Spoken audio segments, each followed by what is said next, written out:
बिस्मिल्लाहिर्रहमानिर्रहीम। अस्सलाम वालेकुम वरहमतुल्लाहि वबरकातुहू। डियर स्टूडेंट्स, बहुत बिज़ी शेड्यूल है, हम बहुत लेट हैं, इसके लिए माज़रत चाहता हूँ। तो आइए केमिस्ट्री का पोर्शन डिस्कस करते हैं। ईटा मॉडल टेस्ट नंबर 9 जो आपका लास्ट संडे को हुआ था। ठीक है जी। तो क्वेश्चन नंबर आते हैं 71 की जानिब। Question number 71।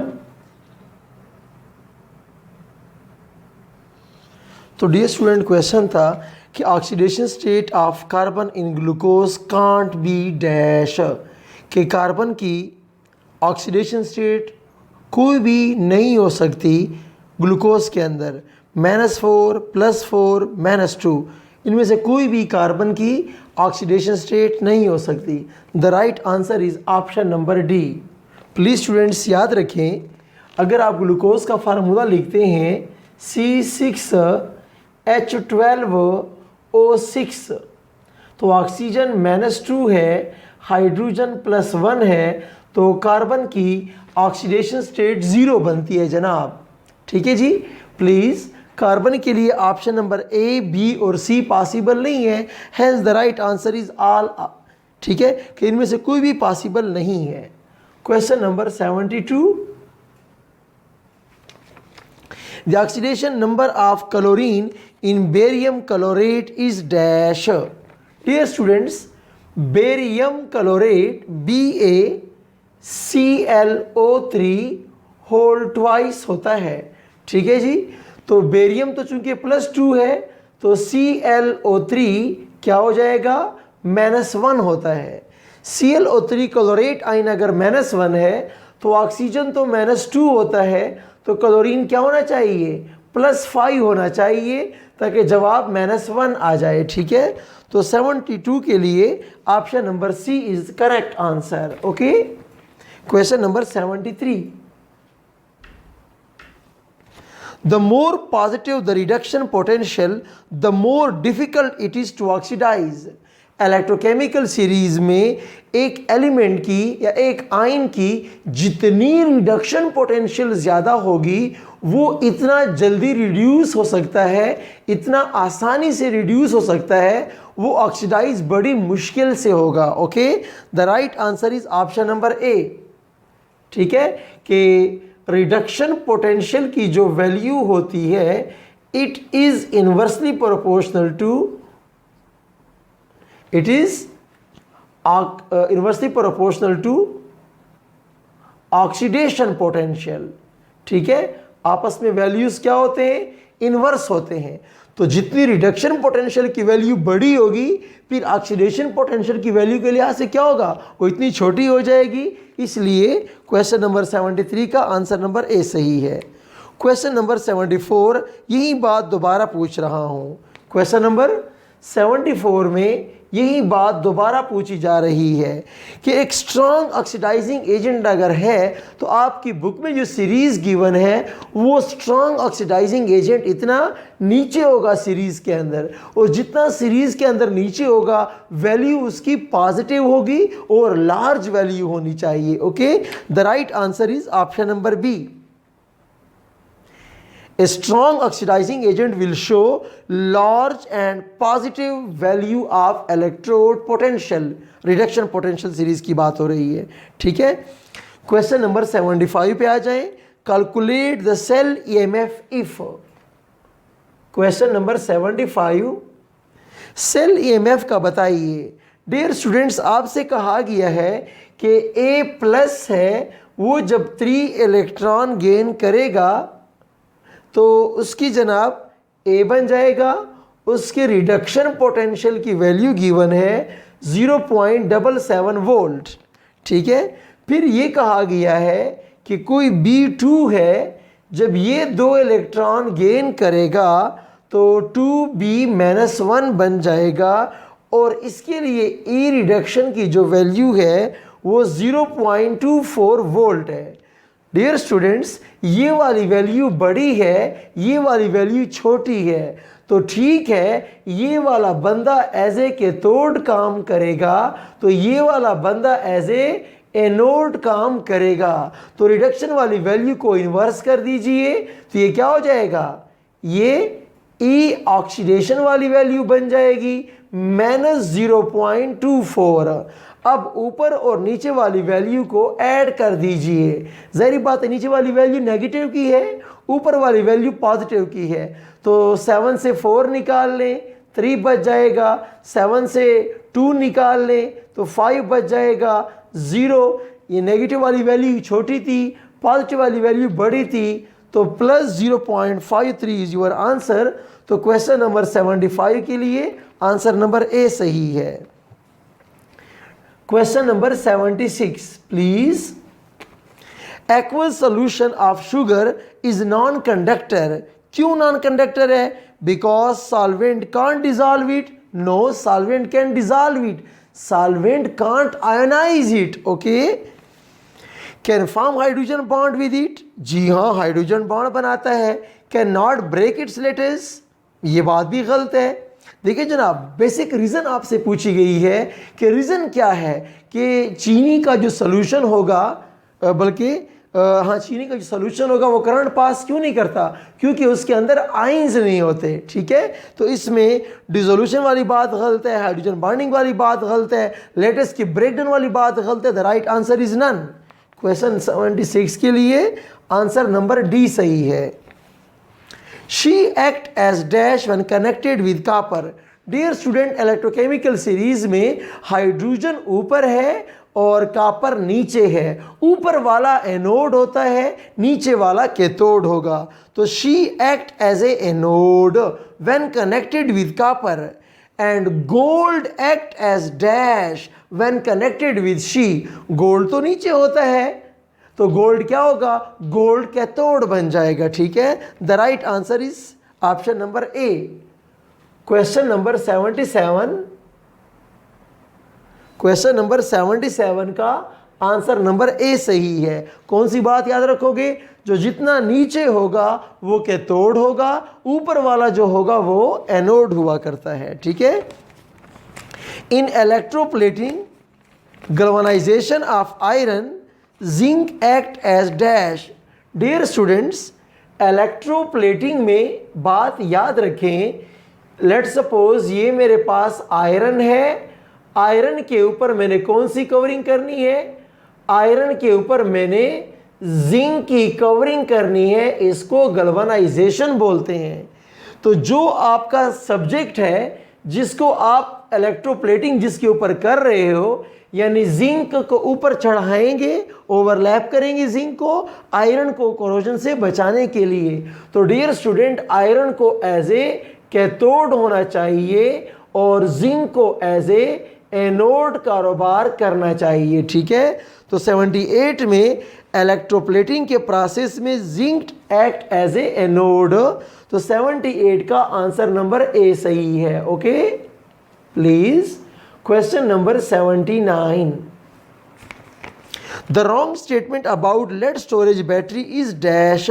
Reversible cell? No, वो तो रिवर्सिबल होता है, ये बात ठीक है। A voltage cell? हाँ, लेड स्टोरेज बैटरी जब वापडा की लाइट नहीं होती तब वो एज ए वोल्टेज सेल काम कर रहा होता है। Next, spontaneous reaction of recharging.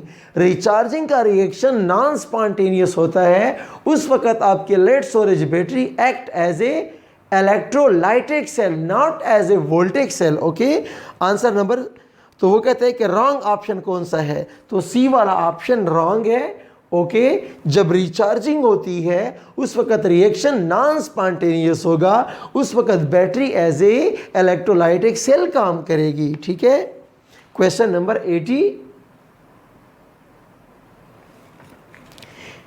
Tin की आपको इलेक्ट्रोड पोटेंशियल गिवन है 0.1। देखिए जी, reduction potential of tin is equal to minus 0.14 volt। अच्छा, reduction potential of lead is equal to minus 0.13 volt. Okay, दोनों नेगेटिव वैल्यूज हैं। जो नेगेटिव में जो छोटी वैल्यू होती है वो बड़ी होती है, तो लेड एज ए कैथोड काम करेगा, जबकि टिन एज ए एनोड काम करेगा। ओके, जब एज एनोड काम करेगा तो अब देखते हैं, tin can oxidize lead, no. Lead can oxidize tin, yes. Lead +2 जो होता है वो टिन को ऑक्सीडाइज कर सकता है, ठीक है। बोथ कैन ऑक्सीडाइज, नहीं जनाब। तो क्वेश्चन नंबर 80 के लिए आंसर नंबर बी बिल्कुल ठीक है, नीचे वाला के तोड़ होगा। और ख्याल करें, Pb को इलेक्ट्रॉन नहीं चाहिए, Pb+2 इलेक्ट्रॉन गेन कर सकता है किससे? टिन से। Sn+2 से नहीं, जस्ट Sn से। ओके, क्वेश्चन नंबर 81 पे आ जाएं please. In the rusting of iron, which one of the following cell reaction occurs at cathode? Dear student, जब रस्टिंग हो रही होती है तो रस्टिंग जब हो रही होती है, pure iron as a anode और impure iron as a cathode. और इम्प्योर आयरन में इम्प्योरिटी कौन सी होती है? O2, H2O, CO2। तो O2 तुम्हारा ओरिजिनल ऑक्सीडाइजिंग एजेंट होता है, ठीक है। तो याद रखें कि आपके पास आंसर बी क्यों सही है, क्योंकि O2 dissolved in carbonic acid, carbonic acid आपका क्या होता है? इलेक्ट्रोलाइट होता है रस्टिंग प्रोसेस में, जबकि O2 क्या होता है? तुम्हारा ओरिजिनल कैथोड होता है, ओरिजिनल ऑक्सीडाइजिंग एजेंट होता है during the rusting process of mister iron. The charge on 1 mole of magnesium ion is dash. Question number 82 कहते हैं कि 1 मोल मैग्नीशियम आयन पे कितना चार्ज होता है? 1 मोल मैग्नीशियम आयन पे। डियर स्टूडेंट, आप जानते हैं कि मैग्नीशियम अगर 1 मोल होता है तो +2 चार्ज होता है। डियर स्टूडेंट, अगर +1 चार्ज होता तो 96 500 कूलम चार्ज होता, 1 फेराड के बराबर होता। चूंकि +2 है तो 96 500 का डबल कीजिए, मल्टीप्लाई करेंगे तो इसका डबल कितना होगा? आपके पास 19 3000 हो जाएगा। मल्टीप्लाई करें ना इसको 2 के साथ, ठीक है। इसका डबल कर दो तो फिर ये 2 फेराड बन जाएगा। The right answer is option number B. Question 82 का ऑप्शन नंबर बी सही है। Question number 83, the standard reduction potential of 3 metal XYZ are dash. आपको XYZ के वैल्यूज गिवन है। स्टूडेंट्स, X की वैल्यू 0.52 है, सबसे बड़ी वैल्यू है, और Y की वैल्यू -3.03 है, सबसे छोटी वैल्यू है, और Z की वैल्यू दरमियानी है -1.8 volt. The order of reducing power of the corresponding metal is dash, ability to get reduce। तो जितनी रिडक्शन पोटेंशियल की वैल्यू ज़्यादा होगी इतनी उसके अंदर पावर क्या होगी? रिड्यूस होने की पावर ज़्यादा होगी। ओके, तो the order of the reducing power of the corresponding metal is dash. यहाँ पर सवाल को थोड़ा सा फिर से सुनिए। आपको रिडक्शन पोटेंशियल के वैल्यूज गिवन है, the order of reducing power क्या होती है? प्लीज, रिड्यूसिंग पावर का मतलब रिड्यूसिंग एजेंट वाली पावर ख्याल करें। स्टूडेंट्स, मैं फिर लिख रहा हूं, रिडक्शन पोटेंशियल की जो वैल्यू होती है it is inversely proportional to reducing agent strength. जितनी रिडक्शन पोटेंशियल की वैल्यू कम होगी, नेगेटिव में होगी, इतना अच्छा रिड्यूसिंग एजेंट होगा, उसकी रिड्यूसिंग पावर ज़्यादा होगी। तो गिवन वैल्यूज़ में अगर आप देख लें, x की वैल्यू भी गिवन है, y की वैल्यू भी गिवन है, z की वैल्यू भी गिवन है। तो रिडक्शन वाली वैल्यू देखें, y की वैल्यू देख लें स्टूडेंट्स, -3.03 है, और x की वैल्यू देख लें 0.52 है। ओके, तो फिर क्या होगा? Option number A is your correct answer कि y की पावर ज़्यादा होगी z से, z की पावर ज़्यादा होगी x से। इलेक्ट्रॉन गेन करने के लिहाज से it's opposite is true then. Okay, question number 84 पे आ जाए please. The highest oxidation state is +8 in periodic table. Okay, वो कहते हैं कि द लोवेस्ट पॉसिबल स्टेट कौन सा होगा? तो कार्बन एक एलिमेंट है, कार्बन -4 तक जा सकता है, ठीक है। ऑक्सीजन की लोवेस्ट पॉसिबल वैल्यू -2 होती है, नाइट्रोजन की -3 होती है, सीजियम की +1 होती है। तो सबसे छोटी वैल्यू जो नेगेटिव के अंदर बड़ी होती है वो छोटी वैल्यू होती है। Answer number A is correct. Okay, question number 85।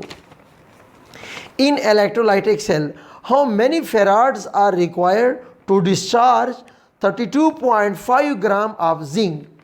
Dear students please मेरी बातों को सुनिए।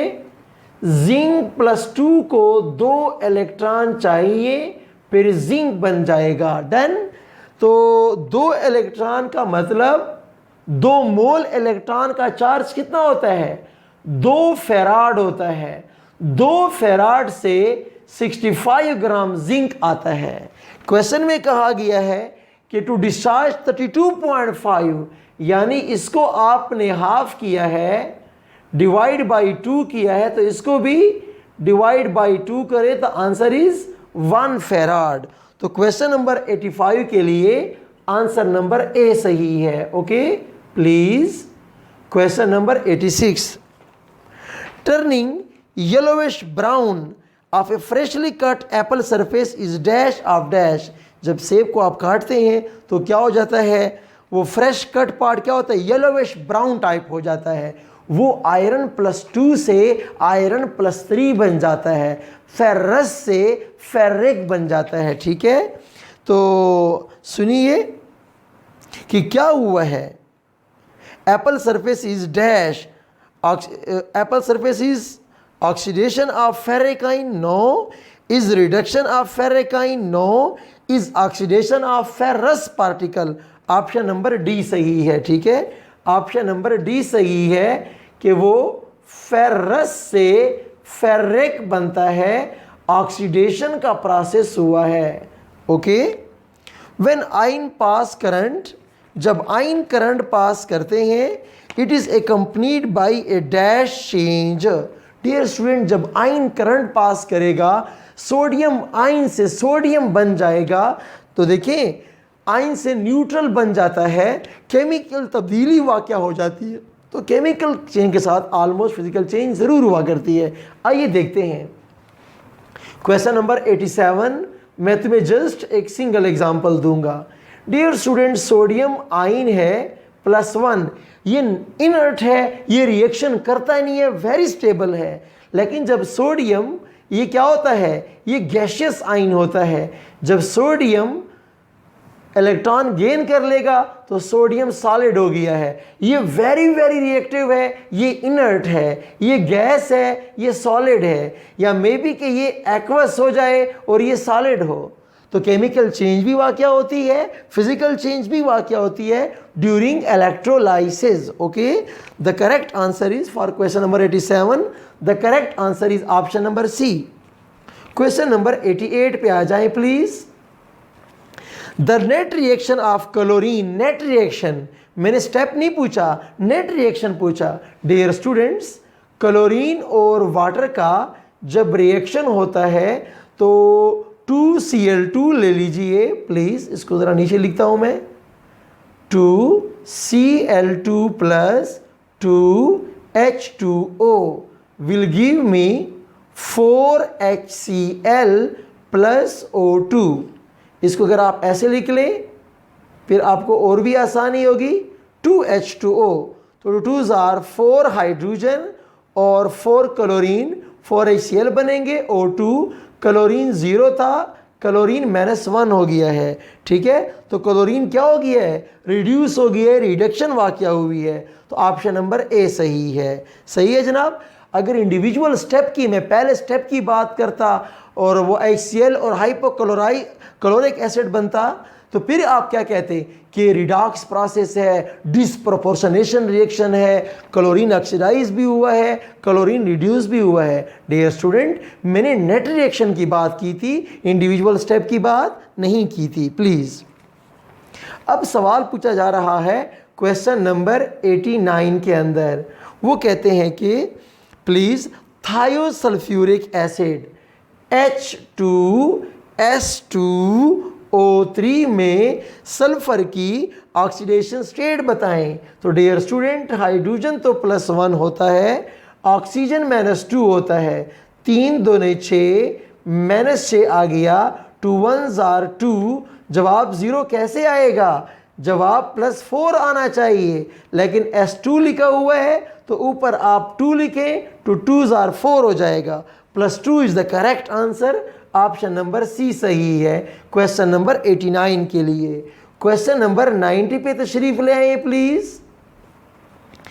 एसिडिक मीडियम और बेसिक मीडियम की बात है, लंबा सवाल है, ऊपर आ जाएं प्लीज ताकि आप ठीक ठीक बात समझ आए। क्वेश्चन नंबर 90 कहते हैं कि आप इसको बैलेंस करके दिखाएं। NO2 से जनाब क्या किया जा रहा है? नाइट्रिक ऑक्साइड बनाया जा रहा है। कौन से मीडियम में? एसिडिक मीडियम में। डियर स्टूडेंट, याद रखिए एसिडिक मीडियम में ऑक्सीजन को बैलेंस करने के लिए वाटर डालते हैं। तो कितने ऑक्सीजन है? 2। ऑक्सीजन तो 1 है। तो ऑक्सीजन को बैलेंस करने के लिए मैंने क्या डाला? मैंने वाटर डाला। लेकिन वाटर को बैलेंस करने के लिए फिर मुझे क्या करना होगा? 2H+ डालने होंगे। ओके, अब चार्ज को बैलेंस करने के लिए मुझे यहां पे 2 इलेक्ट्रॉन डालने होंगे। ये देखो +2, ये इलेक्ट्रॉन है, -2, चार्ज बैलेंस हो गया। अब आंसर की तरफ आए तो ऑप्शन नंबर ई सही है। सी और डी का ऑप्शन मतलब क्या है? क्वेश्चन नंबर 90 का ऑप्शन नंबर ई सही है।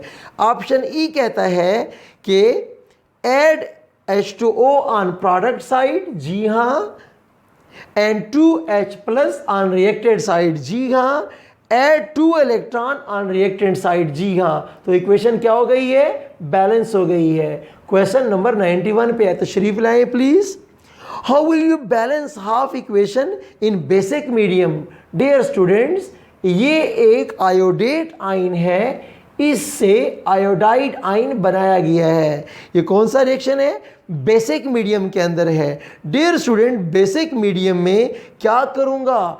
ऑक्सीजन को बैलेंस करना है तो क्या करेंगे? प्लीज, आप जानते हैं ऑक्सीजन को बैलेंस करने के लिए हाइड्रोक्सल का इस्तेमाल होता है। इधर कितने ऑक्सीजन हैं? 3 ऑक्सीजन है। तो मुझे क्या करना होगा? यहां पे 3 हाइड्रोक्सल आयन डालने होंगे स्टूडेंट्स। ओके, 3 हाइड्रोक्सल डाल दिए। अब तो खच आ गई है, हाइड्रोजन आ गया है। हाइड्रोजन को बैलेंस करने के लिए मुझे यहां पर क्या करना होगा? H2O डालना होता है। तो डियर स्टूडेंट, आप ट्रिक सीखें, क्योंकि यहां पर H1 आता है और यहां पर H2 आते हैं। तो क्या करेंगे? पहले से इसको डबल डाल दो, इसको 6 हाइड्रोक्सल कर दीजिए। क्या कर दीजिए? 6 हाइड्रोक्सल। तो 6 हाइड्रोक्सल में कितने ऑक्सीजन हैं? 6। तो 3 यहां हो गए, 3 यहां हो गए। अब इक्वेशन को आप चेक करें स्टूडेंट्स। ऑक्सीजन 3 और 3 6, ऑक्सीजन 6 पूरे हो गए। हाइड्रोजन 3 दूने 6, हाइड्रोजन भी 6 पूरे हो गए हैं। चार्ज कितना है? -1। डियर स्टूडेंट, चार्ज कितना है? -6 और -1 -7 है।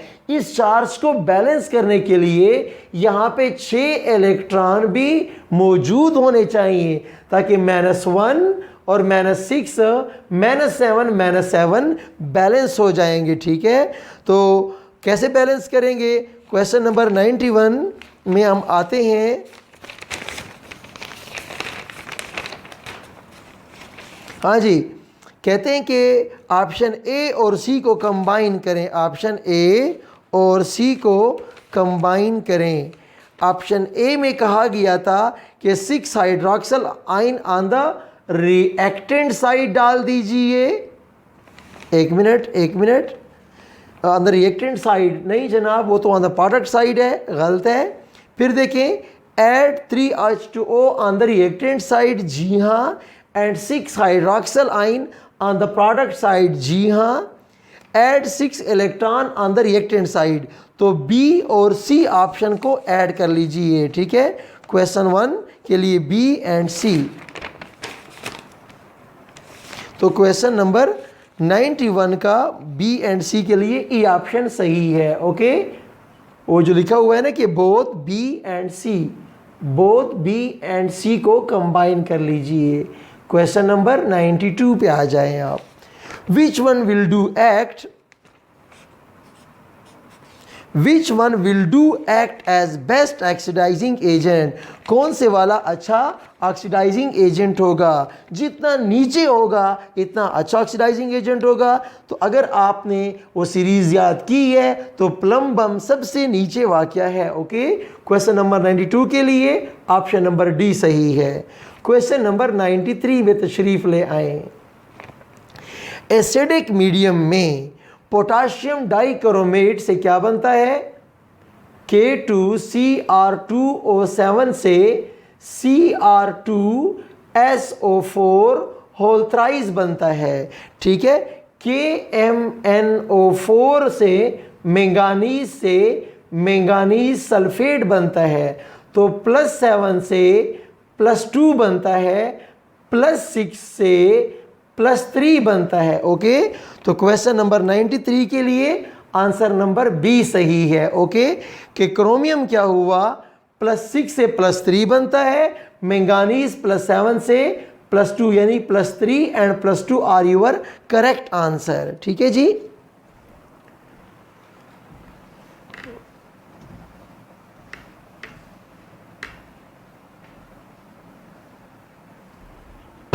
क्वेश्चन नंबर 94 पे तशरीफ ले आए प्लीज. Question number 94.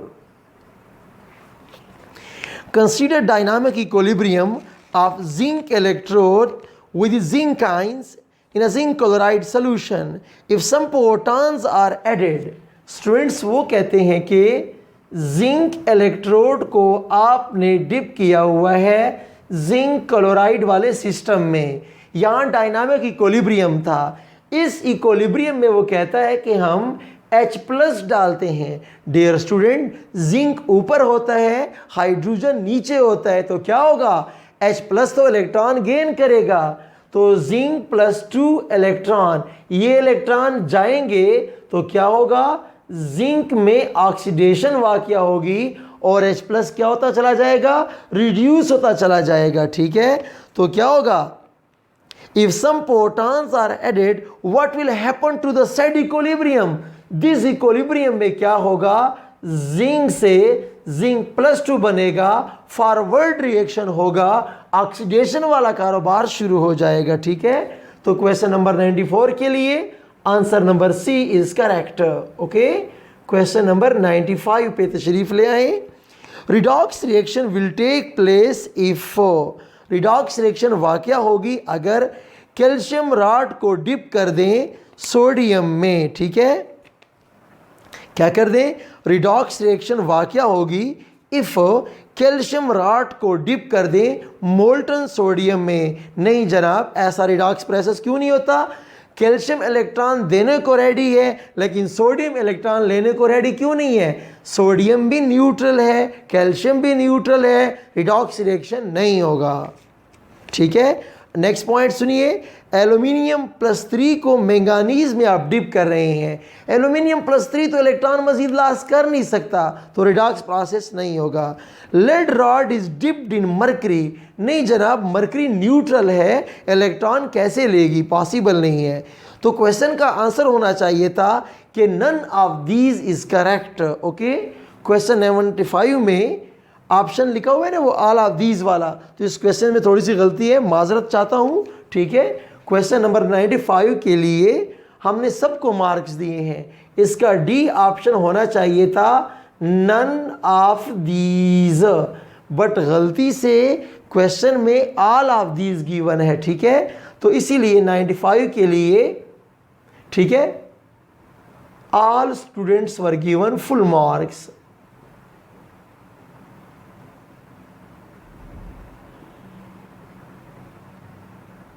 ठीक है, हमने सबको ऑल ऑफ दीज ठीक कर दिए थे। फिर हमने क्वेश्चन नंबर 96 पे तशरीफ ले आए प्लीज। कहते हैं कि 125 कूलम इलेक्ट्रिसिटी इज पास्ड। देख लीजिए, पहले पहले पॉइंट पकड़ें कि इलेक्ट्रिसिटी कितनी पास की गई है। डियर स्टूडेंट, 96,500 कूलम तो 1 फेराड के बराबर होता है। इसको अगर आप हाफ कर दें तो क्या हो जाएगा, 48 to 50 कूलम, तो ये 0.5 फेराड हो जाता है।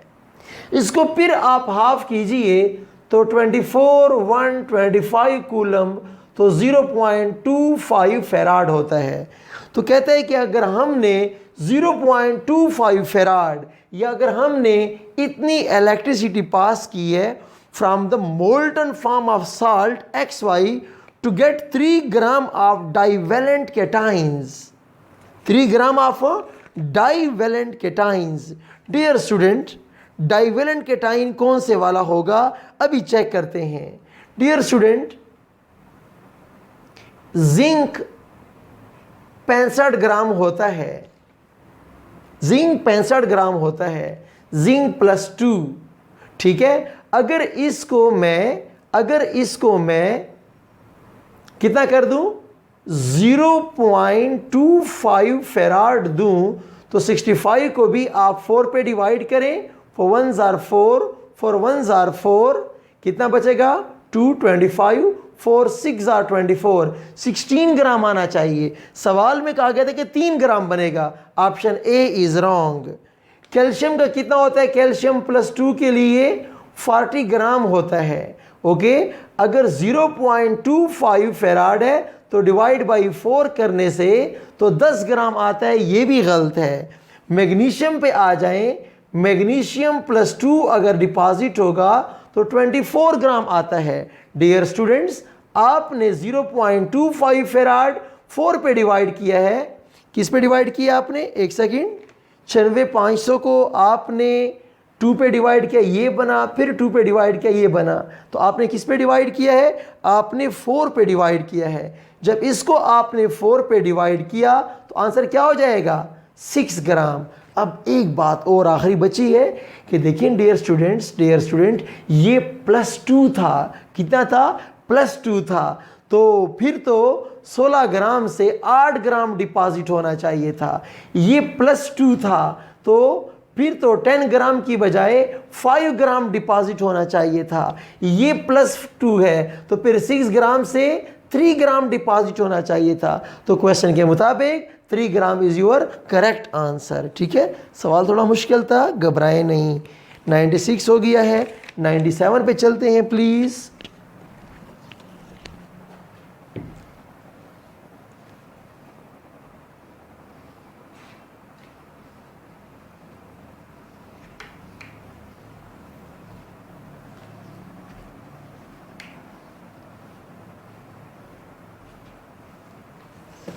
Please, okay, time is going. Question number 97, please. In recharging process of lead accumulator, recharging हो रही है, ओके, लेड ऑक्साइड पे क्या होगा, ऑक्सीडेशन। देखिए मेरी बात सुने, एक है डिस्चार्जिंग प्रोसेस, एक है रिचार्जिंग प्रोसेस। डिस्चार्जिंग में PbO2 तुम्हारा कैथोड होता है, तो क्या होता है, लेड +4 से लेड +2 बन जाता है, 2 इलेक्ट्रॉन गेन करता है। लेकिन जब रिचार्जिंग होती है तो Pb+2 से Pb+4 बनता है, 2 इलेक्ट्रॉन गेन करता है, क्योंकि ये अब एज ए एनोड कारोबार कर रहा होता है। तो oxidation of lead from +2 to +4 take place, ठीक है, कहाँ पर, लेड ऑक्साइड वाले टर्मिनल के ऊपर। तो क्वेश्चन नंबर 97 के लिए answer number C is your best answer. Question number 98 पे तशरीफ ले आए। 96,500 coulomb electricity is use to liberate 2 moles of which one, 2 moles के लिए कहते हैं कि 1 फेराड दे रहा हूं, किसके, 2 मोल लिबरेट होंगे। तो जनाब 2H+ के लिए अगर आप 1 फेराड देंगे तो हाफ H2 लिबरेट होगा।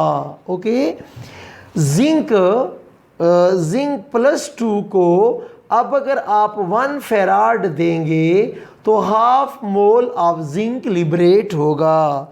ठीक है, सोडियम प्लस को अगर आप 1 फेराड देंगे तो 1 मोल ऑफ सोडियम लिबरेट होगा। आपने कहा था कि 2 मोल्स लिबरेट होगा। The right answer is none of these. Option number D is correct.